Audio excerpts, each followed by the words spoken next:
नमस्कार, आप देख रहे हैं खबर उत्तर प्रदेश। मैं हूं आपके साथ तन्वी। रुक करते हैं खबरों का, लेकिन उससे पहले एक नजर डालते हैं इस वक्त की हेडलाइंस पर। वाराणसी से 4 वंदे भारत ट्रेनों को हरी झंडी दिखाएंगे पीएम मोदी। वाराणसी को 8वीं और केरल को मिलेगी 3री वंदे भारत। यूपी सुगम्य व्यापार 2025 अध्यादेश लागू। औद्योगिक अपराधों पर अब सजा नहीं, सिर्फ जुर्माना होगा। बिहार में आज सीएम योगी 3 जनसभाएं करेंगे। भाजपा और एनडीए के लिए करेंगे प्रचार। यूपी में सरकारी विभाग भी समय से नहीं कर रहा बिजली के बिलों का भुगतान। पावर कॉर्पोरेशन पर वित्तीय संकट। यूपी में शरदकालीन बुवाई के लिए 46 लाख बड पौध तैयार करेगा गन्ना विभाग। गन्ना उत्पादन में वृद्धि का लक्ष्य। 23 मिनट में 9 किलोमीटर दूरी तय कर बचाई जान। लखनऊ में एसजीपीजीआई के डॉक्टरों ने कमांड हॉस्पिटल से पहुंचाई किडनी। आप देख रहे हैं के न्यूज, खबरों का सारथी। और चलिए अब रुक करते हैं खबरों का और शुरुआत करते हैं लखनऊ की खबर से। लखनऊ से खबर आपको बता रहे हैं, सीएम योगी आज बिहार में प्रचार करेंगे। तो दोपहर 12:30 बजे मोतिहारी में सीएम योगी जनसभा करेंगे। ये बड़ी खबर आपको लखनऊ से बता रहे हैं। और इसके बाद दोपहर 1:45 पर पिपरा विधानसभा में भी जनसभा को संबोधित करते नजर आएंगे। और इसी के साथ दोपहर 2:20 पर अतरी विधानसभा में भी जनसभा को भी संबोधित करेंगे उत्तर प्रदेश के मुख्यमंत्री। तो सीएम की जनसभा होगी। बीजेपी के स्टार प्रचारक के तौर पर सीएम योगी आज चुनावी प्रचार करेंगे। तो सीएम योगी आदित्यनाथ की रैलियों में भीड़ उमड़ेगी। लखनऊ से यह अहम जानकारी आपको बता रहे हैं। आज बिहार में अलग अलग जगहों पर जनसभा को संबोधित करेंगे उत्तर प्रदेश के मुख्यमंत्री योगी आदित्यनाथ।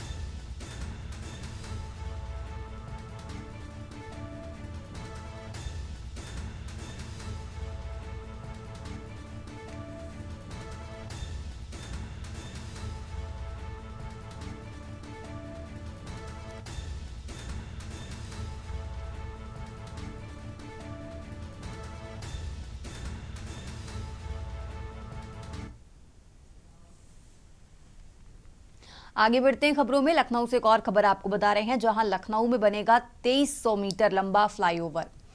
तो लामार्टिनियर कॉलेज से G20 रोड तक ये फ्लाईओवर बनेगा।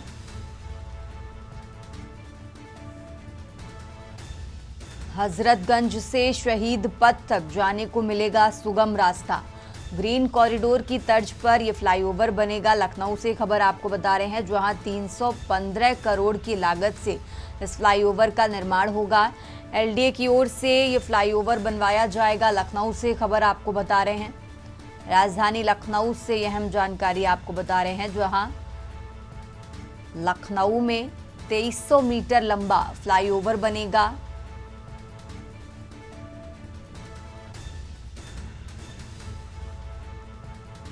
हजरतगंज से शहीद पथ तक जाने को मिलेगा सुगम रास्ता।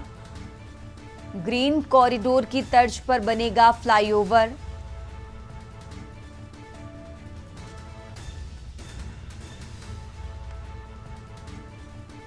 तो 315 करोड़ की लागत से इस फ्लाईओवर का निर्माण होगा। राजधानी लखनऊ से अहम जानकारी आपको बता रहे हैं, जहां हजरतगंज से शहीद पथ तक जाने वाला रास्ता सुगम होगा। ग्रीन कॉरिडोर की तर्ज पर इस फ्लाईओवर का निर्माण होगा। और इसी के साथ आपको बता दें, करीब 315 करोड़ की लागत से ये फ्लाईओवर बनाया जाएगा। तो एलडीए की ओर से इस फ्लाईओवर का निर्माण होगा।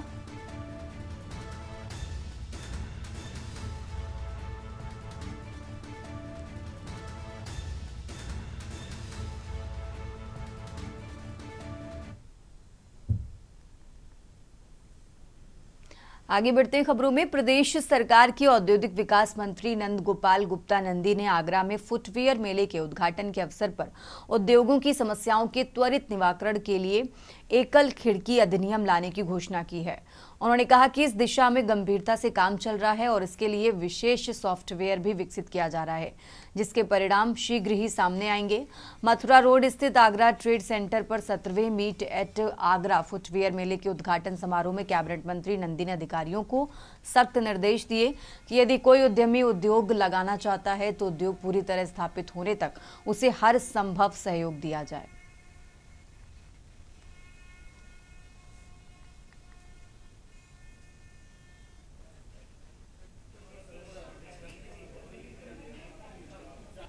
मीट एट आगरा का 7वां संस्करण शुरू हो चुका है। अभी उद्घाटन सत्र समाप्त हुआ है। नंदगोपाल नंदी जी ने इस कार्यक्रम का उद्घाटन किया और हमारे सीएडी के चेयरमैन का उनका भी मार्गदर्शन मिला है और जिस भव्यता के साथ इस की शुरुआत हुई है, मुझे लगता है कि अगले 3 दिन में आगरा के छोटे आर्टिजन से लेकर के एक बड़े से बड़े एक्सपोर्ट निर्यातक तक मीट आगरा के 17वें संस्करण में आज जो चेयरमैन मिलाराम साहब उन्होंने भी उत्तर प्रदेश सरकार की प्रशंसा की और हमने भारत में सबसे अच्छी पॉलिसी बनाई है, इसके लिए उन्होंने प्रशंसा की और यहाँ पर उपस्थित पदाधिकारियों को।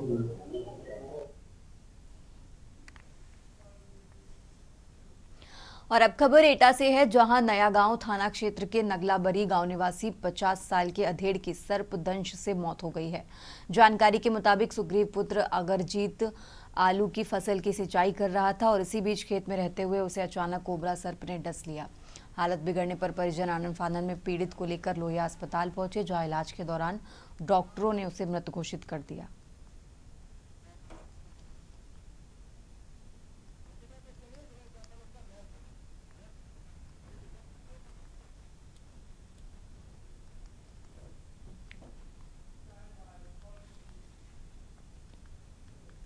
और अब खबर फर्रुखाबाद से है, जहां राज्य वस्तु एवं सेवा कर जीएसटी विभाग की विशेष अनुसंधान शाखा इटावा संभाग ने कर चोरी के खिलाफ बड़ी कार्रवाई करते हुए कायमगंज के जौरा रोड स्थित 3 प्रमुख तंबाकू प्रतिष्ठानों पर अचानक छापा मारा है। इस दौरान अभिलेखों में बड़े पैमाने पर स्टॉक की हेराफेरी पकड़ी गई, जिसके बाद लगभग 91,000 किलोग्राम तंबाकू का स्टॉक सीज कर दिया गया। ये छापामार कार्रवाई एसआईबी इटावा के additional commissioner grade 2 doctor Surendra Mohan Singh के कुशल नेतृत्व में की गई है।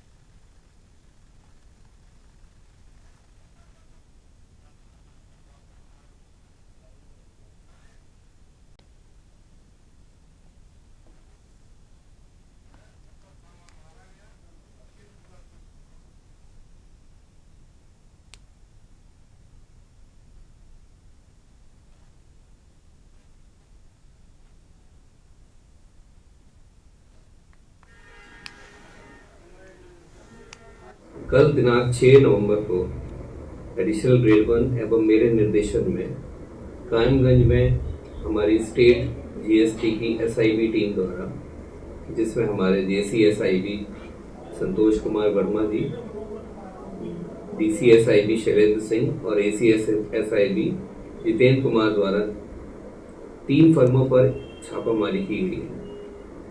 Shiv tobacco traders, Sai traders, Mamta traders. ये तीनों लोग एक साथ मिलकर व्यापार करते थे और करप वंचन की लगातार सूचना मिल रही थी। रेकी करने पर और उसके पश्चात ये जांच की गई है।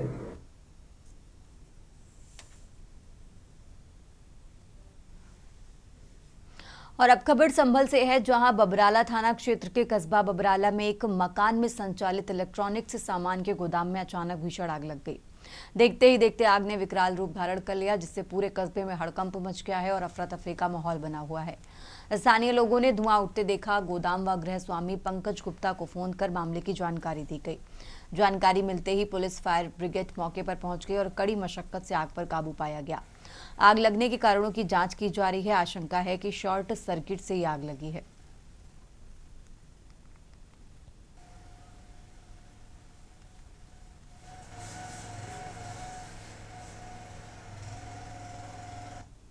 में पता नहीं कितनी आग लगाई थी, आग लगी है, जो आग लगी थी इसमें। आग लग गई? हाँ जी। क्या सामान था इसमें? Fridge, cooler, washing machine, AC वगैरह सब थी इसमें। कितना नुकसान हुआ होगा अंदाजा? 5 लाख रुपये नुकसान है। अब आग अभी बुझ पाई है? नहीं, अभी बुझा रहे हैं, बुझी नहीं है, बुझा रहे हैं, आग नहीं बुझी अभी। बुझा रहे हैं। आगे बढ़ते हैं खबरों में। कानपुर शहर में नशे के कारोबार को रोकने के लिए प्रशासन ने बड़ी कार्रवाई शुरू कर दी है। ड्रग विभाग लगातार उन कंपनियों और मेडिकल स्टोरों पर शिकंजा कस रहा है जो खांसी की सिरप और नींद की गोलियों के गलत वितरण में शामिल पाए जा रहे हैं। छापेमारी के दौरान विभागीय टीमों को ये चौंकाने वाली जानकारी मिली कि कुछ मैन्युफैक्चरिंग कंपनियों से लाखों की संख्या में नशे से जुड़ी दवाइयां खरीदी गईं, लेकिन मेडिकल स्टोरों या होलसेलरों के पास नाम मात्र ही दवाइयां मिली हैं। जब अधिकारियों ने पूछताछ की तो बाकी दवाइयां कहां भेजी गईं तो होलसेलर स्पष्ट जवाब नहीं दे पाए। प्रारंभिक जांच में यह भी सामने आया कि इन दवाइयों को अवैध तरीके से गलत हाथों में भेजा गया है।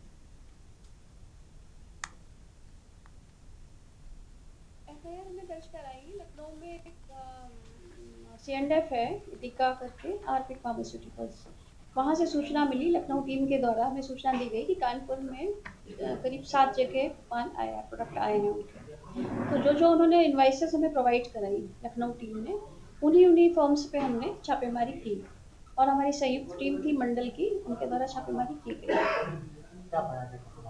छापेमारी में कुछ जगह पे प्रोडक्ट्स मिले हैं जो नशे में दुरुपयोग होती हैं, सिरप है, नींद की दवा है, मिले कुछ जगह प्रोडक्ट्स, कुछ जगह प्रोडक्ट्स नहीं मिले। पर हाँ, एक के जो लेजर स्टॉक था कंप्यूटर में, उससे ये पता चला कि हाँ इन्होंने खरीदा। आगे बढ़ते हैं खबरों में। गाजियाबाद के थाना विजयनगर क्षेत्र में एक वीडियो सोशल मीडिया पर तेजी से वायरल हो रहा है जिसमें एक युवती कुछ युवकों के साथ मिलकर एक युवक की लाठी डंडों से बुरी तरह पिटाई करते हुए दिखाई दे रही है। वीडियो में गालियों की आवाज भी साफ सुनी जा सकती है। बताया जा रहा है कि यह घटना थाने से कुछ ही दूरी पर हुई। वायरल वीडियो में पीड़ित युवक को कुछ लोगों ने अपने घर पर ही बंधक बनाकर बेरहमी से पीटा, जिसमें वो गिड़गिड़ाता और रहम की गुहार लगाता हुआ नजर आ रहा है। फिलहाल पुलिस ने इस मामले का संज्ञान लेते हुए जांच पड़ताल शुरू कर दी है।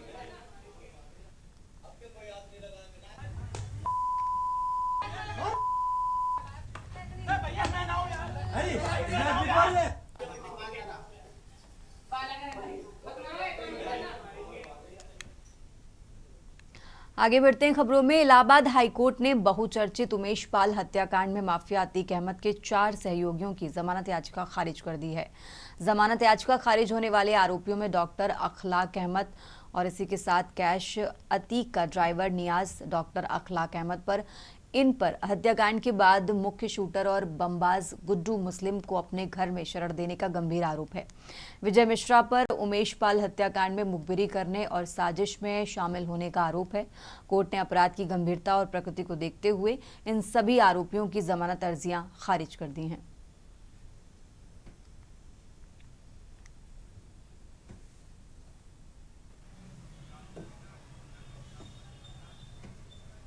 उमेश पाल हत्या केस में आज माननीय जस्टिस शेखर यादव जी की कोर्ट से चारों अभियुक्त की बेल खारिज हुई है, जिसमें अतीक अहमद के बानोई, उनका ड्राइवर, उनका नौकर और उनके वकील का। क्या सुनवाई हुई दोनों पक्षों की तरफ से? दोनों पक्षों की तरफ से ये था कि उनका ये आर्गुमेंट था कि चारों का नाम FIR में नहीं है। उनके यहाँ पहले नौकरी करते थे, आज की डेट में नौकरी छोड़ चुके हैं दोनों।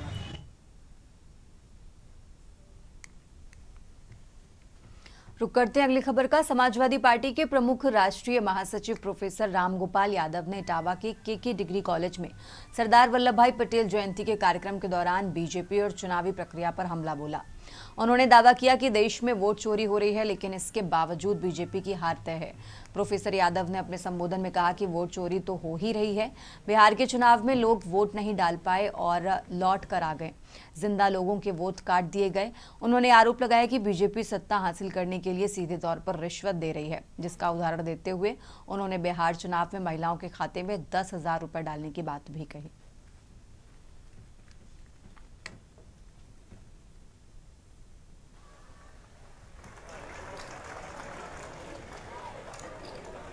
हरियाणा में बड़ी, अरे वो क्या वोट चोरी तो रोज देख नहीं रहे आप। कल वोट नहीं डाल पा रहे लोग, तो लौट के आ रहे, इनके वोट नहीं बना काट दिए गए, तब जिंदा है कह रहे मर गए। क्या एक ही मिला उन्हें?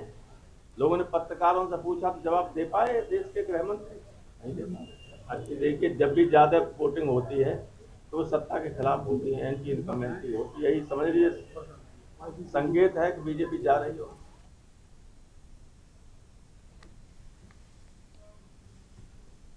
सड़क दुर्घटनाओं को रोकने और यातायात व्यवस्था को सुदृढ़ करने के उद्देश्य से 1 नवंबर से 30 नवंबर तक यातायात माह मनाया जा रहा है। इस दौरान सड़क सुरक्षा को लेकर विशेष अभियान चलाया जा रहा है। पुलिस आयुक्त द्वारा 2023 और 2024 में हुई सड़क दुर्घटनाओं को अध्ययन कर उनकी समीक्षा की गई है। डीजीपी ट्रैफिक रविंद्र कुमार ने बताया कि देश के 100 जिले और उत्तर प्रदेश के 20 जिले ऐसे हैं जहां सड़क दुर्घटनाएं सर्वाधिक हैं। इनमें कानपुर शहर भी शामिल है।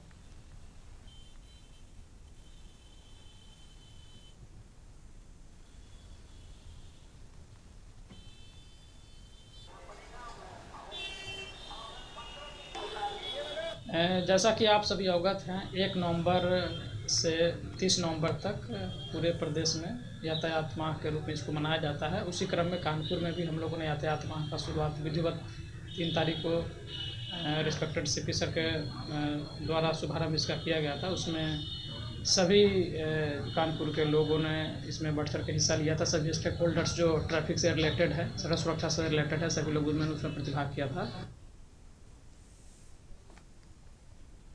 आगे बढ़ते हैं खबरों में। उत्तर प्रदेश पुलिस की विशेष एजेंसियों ने राज्य में सुरक्षा और अपराध पर लगाम लगाते हुए 2 बड़ी गिरफ्तारियां की हैं। लखनऊ के लोक भवन में आयोजित एक प्रेस कॉन्फ्रेंस के दौरान आईजी कानून व्यवस्था एलआर कुमार ने इन सफलताओं की जानकारी दी। यूपी पुलिस के आईजी एलआर कुमार के अनुसार एटीएस ने जनपद सहारनपुर निवासी बेहाल खान को गिरफ्तार किया। ये शख्स आतंकी संगठन अलकायदा इन इंडिया सब कॉन्टिनेंट का सक्रिय सदस्य था और इसके मंसूबे बेहद खतरनाक थे। आईजी एलआर कुमार ने बताया कि आरोपी बेहाल खान के मोबाइल की जांच में चौंकाने वाली जानकारी सामने आई है। ये शख्स 400 से ज्यादा पाकिस्तानी नंबरों के सीधे संपर्क में था। आरोपी के मोबाइल से मिले इनपुट के मद्देनजर यूपी एटीएस ने उसे और ज्यादा जानकारी निकालने के लिए 9 दिन की रिमांड पर लिया है।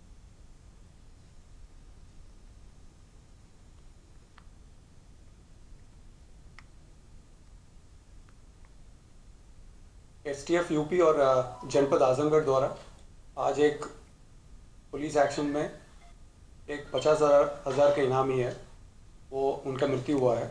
उनका नाम है वाकिफ, 34 इयर्स के हैं, सन ऑफ निवास, फुलपुर आजमगढ़ के रहने वाले हैं।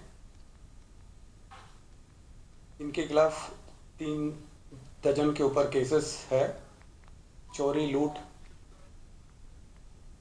धोखाधड़ी, अवैध गौ तस्करी के मुकदमा इनके खिलाफ पंजीकृत है और इस पुलिस एक्शन के माध्यम से 1 12 बोर के वेपन, 1 रिवॉल्वर, 1 तमंचा और 1 पिकअप वाहन, उसमें 4 गाय के साथ बरामद किया गया है। आगे बढ़ते हैं खबरों में। कमिश्नर के निर्देशन में नोएडा पुलिस को बड़ी सफलता हाथ लगी है। सेक्टर 24 थाना पुलिस ने सुने पड़े घरों और दुकानों को निशाना बनाने वाले एक अंतर्राज्यीय चोर गिरोह का पर्दाफाश करते हुए गिरोह के सरगना सहित 3 लोगों को गिरफ्तार किया है। पुलिस को सूचना मिली थी कि एक सक्रिय चोर गिरोह क्षेत्र में घूम रहा है। इस सूचना पर कार्रवाई करते हुए सेक्टर 24 थाना पुलिस ने थाना क्षेत्र के अंतर्गत सेक्टर 11 से अभियुक्तों को गिरफ्तार करने में सफलता प्राप्त की है। पुलिस ने मौके से अभियुक्तों के कब्जे से भारी मात्रा में चोरी का सामान भी बरामद किया है।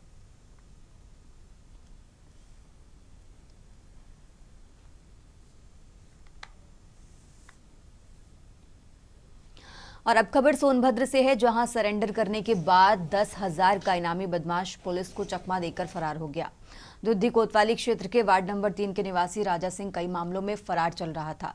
लंबे समय से गिरफ्त से दूर रहने के चलते पुलिस अधिकारियों ने आरोपी पर 10,000 रुपए का इनाम घोषित कर रखा था। इधर पुलिस आरोपी को गिरफ्तार करने के लिए लगातार दबाव बना रही थी। साथ ही आए दिन एनकाउंटरों की खबरें भी सामने आने से आरोपी दहशत में बताया जा रहा था, इसलिए वो पूरी तैयारी के साथ सरेंडर करने पहुंचा।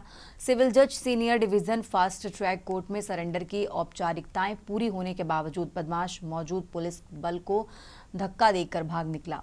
पुलिस अब लापरवाही के जिम्मेदारों को दंडित करने के लिए जांच कर रही है।